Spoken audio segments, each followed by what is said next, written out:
The real meaning of diversity. Mencius Moldbug. September 9, 2007. Unqualified Reservations. Narrated by Skeptical Waves. The real meaning of diversity. The last post may have struck some readers as over the top. But this one will be even more fun. However, there are some prerequisites. Dante, corruption.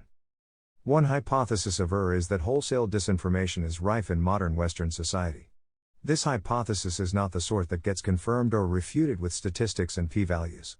It's a rhetorical perspective, not a data set. It makes no pretense of mathematical ineluctability. It is certainly not science. Nonetheless, I like the word hypothesis because it expresses a sort of humility before reality, a Socratic sense of starting from scratch. Starting from scratch, then, diversity. Let's borrow Lev Navrazov's trick of italicizing these questionable words. We don't know, again, if there is anything corrupt about the word diversity. But surely we are permitted to question it. There's a fun experiment in diversity that you can try in your own home. All you need is a blender, a spoon, and about $30. Take the $30, go to Safeway, and buy 4 or 5 pints of ice cream, preferably ultra premium. Ben & Jerry's works well, of all different flavors. Chocolate, strawberry, cherry Garcia, funky monkey, and so on. Using the spoon, scoop some ice cream from each of the pints into the blender, until it's about half full. When you are done, lick the spoon, and make sure it is not in the blender. This will make a very loud noise, and may void your warranty. Observe the blender carefully. Are its contents diverse? Then, turn it on. Use a high-speed setting such as puree, macerate, exquatulate, etc. Run the blender for at least 30 seconds, then stop it and let the contents settle. Observe them again. Are they diverse? Are they more, or less, diverse than they were before? If you perform this experiment properly, you will observe that before the experiment, the ice cream was variegated. Afterward, it was homogenized. These are distinct culinary states, that much is clear. But which would you characterize as more diverse? In its modern political meaning, diversity clearly refers to a state of homogenization. Your organization is diverse inasmuch as its percentages of various racial groups match the percentages in the blender as a whole. In a properly diversified society, there are no big blobs of strawberry or chunky monkey. The blend is uniform and uniformly distributed. Now isn't this interesting? Don't you think most people in the benighted past, lacking our advanced modern understanding of diversity which dates, to be exact, to 1978 would have described the ice cream as more diverse before you turned the blender on? But perhaps this is just a strange word usage. An inversion, to be precise, to qualify as actual corruption. Diversity has to have a real meaning which has nothing to do with ice cream, and which cannot be admitted openly lest all and sundry react in fear, shock and horror. Ice cream aside, the modern meaning of diversity is not concealed at all. Diversity means that official and officially regulated institutions should grant distinctive privileges to persons of certain races. It has not one, but two, formal meanings. The first formal meaning of diversity, which is the meaning Lewis Powell invented in 1978, and is still the legal meaning in the United States, is that a racially blended environment is intangibly essential to the development of personal character, and thus can and should be encouraged in institutions of every sort. The second formal meaning of diversity, which is generally illegal in the US but is often assumed to be legal, like driving 75 on the 101 or smoking weed at a Fish concert, is that granting privileges to persons of certain races is essential to a fair and just society, because it compensates for past events in which legal penalties were inflicted on a similar racial basis. Since these past injustices appear to have left a permanent mark on our society, as measured by various statistical imbalances, justice demands an attempt to compensate for them. I will let these formal meanings stand. They are what they are. You believe them or you don't.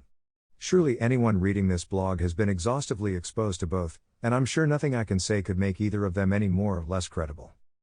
Rather, I think a more interesting way to explore the hypothesis of corruption is to take it as a given, and to ask, supposing diversity has a real meaning, what might that meaning be? To this end, allow me to borrow another trick from Lev Navrazov, which is to discuss patterns of official favoritism by using the word Aryan for groups relatively favored by the authorities, and Jewish for groups relatively disfavored by the authorities. I'm aware that this is flirting with Godwin's law.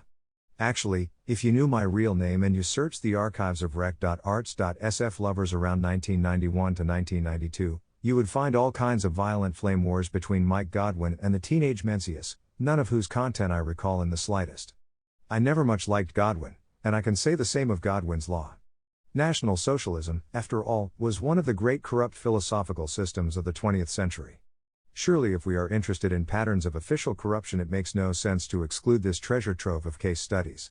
The Third Reich is especially useful because it is, a, defunct and thus mostly harmless, and b, much less closely related to universalism than the other great tyranny, Marxism, which is at least a sibling and maybe even a branch of universalism. So, with Nevruzov's transformation and normalizing synonyms to diversity, here is a recent story from the San Francisco Chronicle, August 22, 2007. The California Supreme Court took up its first diversity case in almost 7 years today, agreeing to decide the legality of San Francisco's program that grants preferences for Aryan contractors. The court granted a hearing on appeals by 2 companies that say the city ordinance violates Proposition 209, the 1996 initiative that outlawed Aryan preferences in public contracting, employment and education. A Superior Court judge overturned the ordinance in 2004. But a state appeals court ruled in April that the city might be able to justify diversity, despite Prop. 209, if it could show that the program was needed to counteract a history of discrimination. In that case, the appeals court said, Prop. 209 might be overridden by the U.S. Constitution's guarantee of equal protection of the laws. San Francisco has had programs to increase Aryan's share of city contracts since 1984, and has faced continual legal challenges from Jewish contractors. The current ordinance, passed in 2003, gives Aryan-owned companies a 10% advantage in competitive bids. It also requires contractors to hire a certain percentage of subcontracting firms that are not owned by Jews, or to show that they have made a good faith effort to meet those goals. In hearings that led to passage of the ordinance, the city's Human Rights Commission reported that companies owned by Aryans were substantially underrepresented in city contracts, despite 2 decades of diversity. The commission found evidence that city staffers had failed to enforce diversity and had unfairly blamed Aryan-owned firms for delays in projects. It also said some Jewish contractors had violated or tried to evade the subcontracting requirements. The ordinance has been suspended since the Superior Court ruling in July 2004. The case is being closely watched by other local governments. Prop. 209 was upheld by a federal appeals court in 1997. In November 2000, the state Supreme Court ruled unanimously that initiative barred state and local outreach programs that recruited Aryan companies for government contracts, even if the companies were not given any bidding preferences. What's especially nice about the Nevruzov transformation is that you can apply it to the entire argument for and against diversity. For example, a defender of diversity might argue that diversity is necessary because of an easily demonstrated pattern of economic and political domination by Jews. His opponent might respond that these statistical imbalances, while they certainly exist, are not evidence of Jewish criminality, and thus fair cause for a system of compensation in which Jews must pay back their ill-gotten gains to the Aryans they have obviously victimized, but rather evidence of some biological advantage of Jews, which naturally makes them more successful than Aryans in our modern globalized economy. Endless fun can be had with this game. But it hasn't really brought us any closer to establishing the real meaning of diversity. It is just an invidious comparison. We are all familiar with the ways in which one corrupt regime used racial bean counting as a political tool. However, our society is so different from 1930s Germany that we'd expect the analogy to fall apart on a closer look, which it obligingly does. For example, Jews were a minority in Germany, at least if the general population is considered rather than just greasy, hook-nosed bankers, and they are a majority in our society, at least if we consider that society is just America and Europe, rather than the planet as a whole. Of course, the supporters of diversity would rather consider the planet as a whole, but let's forget that one for the moment. An interesting clue, however, is provided by a passage in a little book called Freedom Forgotten and Remembered, 1943, by one Helmut Kuhn. Kuhn himself is quite forgotten, at least so far as Lawick knows, but here is his bio, from the back cover. Born in Lubin, Silesia, in 1899, Helmut Kuhn joined the German army in 1914 and served as an officer from 1915 to 1919. After returning to civilian life, he studied languages, history, and philosophy at Breslau, Innsbruck, and Berlin, receiving his PhD in 1923. In 1930 he was appointed lecturer on philosophy at the University of Berlin, and secretary of the Kant Society, an international association. In the following years he taught philosophy and published a book on Socrates and other philosophical works. At the same time he participated in the political life of the capital and came in contact with leaders of the Republic. With Hitler's advent to power in 1933, Mr. Kuhn joined the militant group which, under Pastor Niemöller, resisted the Nazification of Christianity. But opposition to the all-powerful Nazi regime soon became a forlorn hope. The Kant Society was coordinated Gleichschaltet, and the universities were forced into political alignment. A research award for the study of British Hegelianism granted to Mr. Kuhn by the German Academy at Munich afforded welcome opportunity to go abroad, and he left Germany for good. After a brief stay in England, he came to this country to complete the History of Aesthetics, a work on which he collaborated with Professor K. E. Gilbert of Duke University. Subsequently, he was invited to join the philosophy department at the University of North Carolina. I would expect Professor Kuhn to have some fascinating thoughts on National Socialism. Wouldn't you? Well, he does, and here's one of them. Under the Republican, almost unlimited frankness in public utterances was tolerated, and a considerable confusion of the mind, unfeigned and unabashed, was bared to everyone's inspection. Under the dictatorship, only one idea of political and philosophical relevance could be safely expressed. As a result, public utterances became uniform and, in the same proportion, insincere. The land was infested with lies, ranging all the way from the successful self-deception that blurs the distinction between good faith and fraud, through the many shades and degrees of hypocrisy and opportunism to the full-fledged, deliberate and, so to speak, honest lie. The way in which the new dishonesty expressed itself was equally varied. There was the omission of words which otherwise had been uttered, a mere inflection of the voice, an ambiguous turn of the phrase, a subtle innuendo, or the indispensable lifting of the hand for the Hitler salute. And again there was the blatant opportunism of those whom the popular voice called more than 100% Nazis, the change of mind overnight, the betrayal of ancient loyalties. Just as each single concession seemed puny and too insignificant to deserve the name of a lie, the habit of insincerity, like a contagious disease, infected the whole body of national life. You are going to publish a book? See to it that the references to works by Jewish scholars are discarded. You are a banker? You will have to add at least one party member to the managing board. Mr. S will retire if you do so? Well, considering his former political affiliations, this may be good sense on his part. You are a journalist?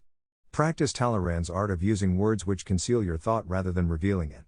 And whatever and whosoever you are, stop being an overscrupulous stickler, or else you will court disaster for yourself without doing good to anyone else.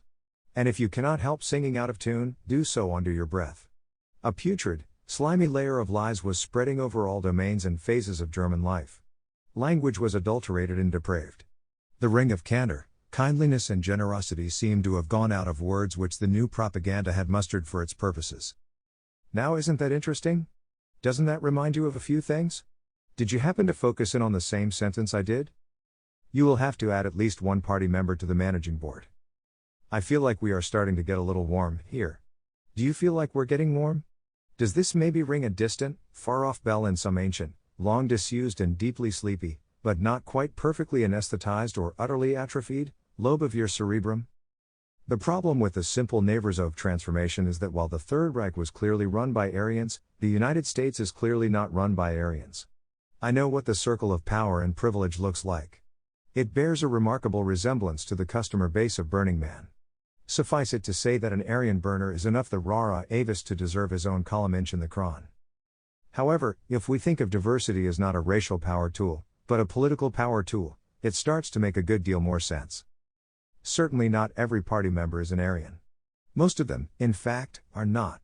Nor is it absolutely guaranteed that every single Aryan will be a party member. But most of them, in fact, are. Moreover, for the last 30 years or so, our universities, which are certainly quite well coordinated, at least if the standard of coordination is diversity, have been in the business of operating Aryan studies programs. These happen to bear a remarkable resemblance to party training.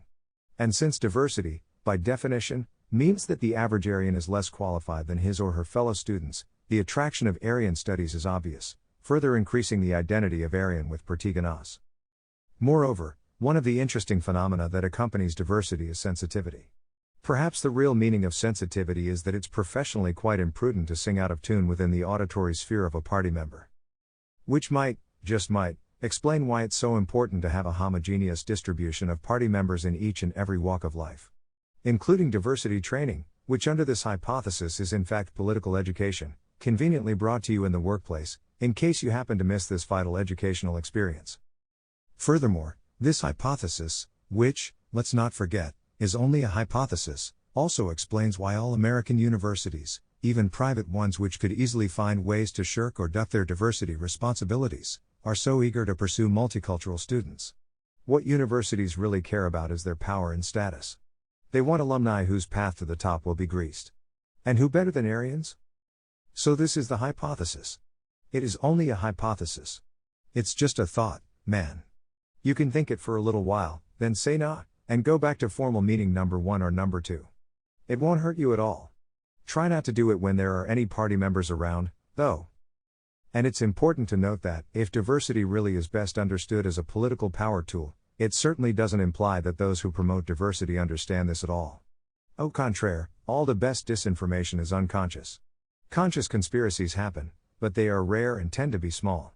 Belief in the formal meanings of diversity is widespread, and as far as I can tell it's perfectly sincere. However, there's another simple and accurate corruption test that diversity fails. We can call it the ogre test, after this little ditty by W. H. Auden, 1968. Words about words. The ogre does what ogres can, deeds quite impossible for man, but one deed is beyond his reach, the ogre cannot master speech.